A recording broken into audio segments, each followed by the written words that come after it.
So first question is, why did you write the piece? Well, as a string player, I actually have written very little for strings. It tends to happen where when you're in a composition program or you're studying composition, your teachers want you to branch out and try things that you don't have experience with. So I've written a lot for voice and woodwinds and various other things, but I'm now a second-year master's student and haven't written all that much for string instruments, so I thought I'd give it a try. It was a little intimidating at first. The string quartet as an ensemble has such a rich history and so much really, some of the pinnacle of our repertoire is string quartet music. So it's a little daunting to want to take on that task. But my goal was to kind of combine what is so traditionally great about the string quartet, why it's so beloved by so many people, with, my own voice and some modern techniques that I wanted to try and incorporate. And kind of going on the topic of the string quartet and just how it's such a has such a rich history. Being a string player and having a vast knowledge of the string quartet repertoire, were there any string quartets in particular that inspired you when you were writing this piece? Yeah, so one in particular, Morton Feldman's string quartet, which if you're not familiar with it, is famously 6 hours long.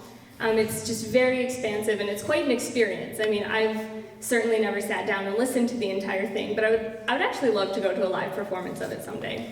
Not too many people do it for obvious reasons, but you'll kind of see in my piece that there is this idea of just expansiveness that I was kind of inspired by. This really, these kind of just long, you're not really sure where it's going or what exactly it is yet. It sort of very slowly comes into focus.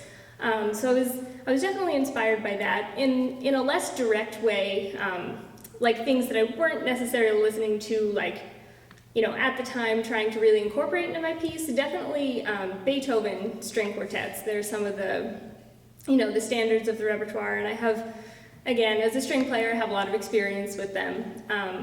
Definitely, I'm sure, influenced my writing, and something that I didn't necessarily even notice myself right away, but I think is probably true. There's definitely some influence from Ligeti. Dr. Stomberg, one of the chamber music coaches here, actually pointed that out in my piece, and I was like, I wasn't thinking about that, but I could see it, so.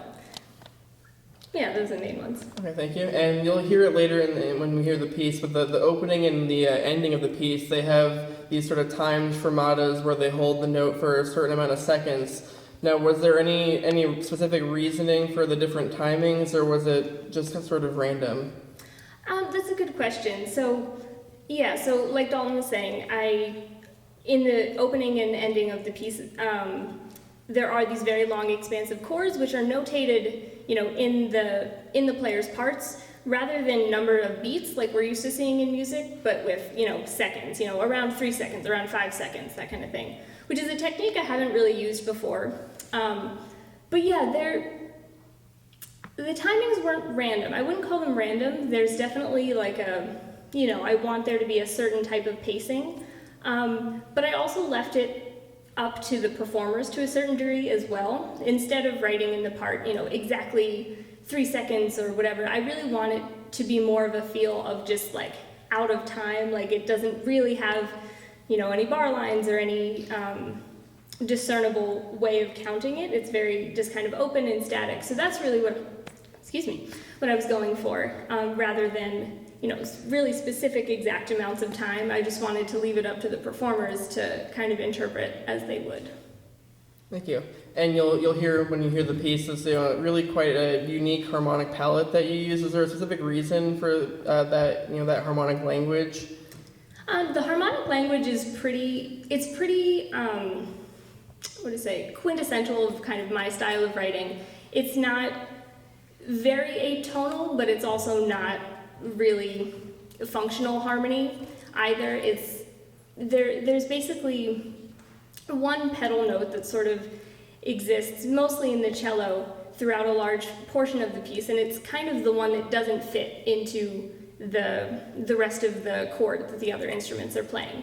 And so the piece is kind of dealing with, how to make sense of this note that doesn't really fit into the rest of us. And the other instruments they sort of hang on to their chord, but it still doesn't quite work, and then they, do some other things to try and make sense of it. But yeah, basically this sort of tone cluster type of harmonic palette, that's pretty, that's a lot of the kind of music that I write. So it just sort of comes from a lot of personal, sort of Right. your personal language. Yeah. Yeah. So one last question. So the kind of opens and ends on that very free section, and the middle section is more metered. Is there a reason why you just kind of went from that open section to the more metered? Mm-hmm. So yeah, the piece does sort of slowly come into focus. So there gradually becomes more and more of a pulse until it is pretty clearly, in a time signature and has a discernible rhythm. But at the same time, even within that discernible rhythm, I make an effort to kind of still obscure the beat a little bit. It's not clear, who has a melody or what part of the bar everybody is in all the time. So it's sort of trying to incorporate that expansive, out-of-time feeling into a timed feeling. But yeah, it sort of just slowly comes into focus and then fades back out of focus is sort of my idea. Okay, thank you. We look forward to hearing the piece. Thank you.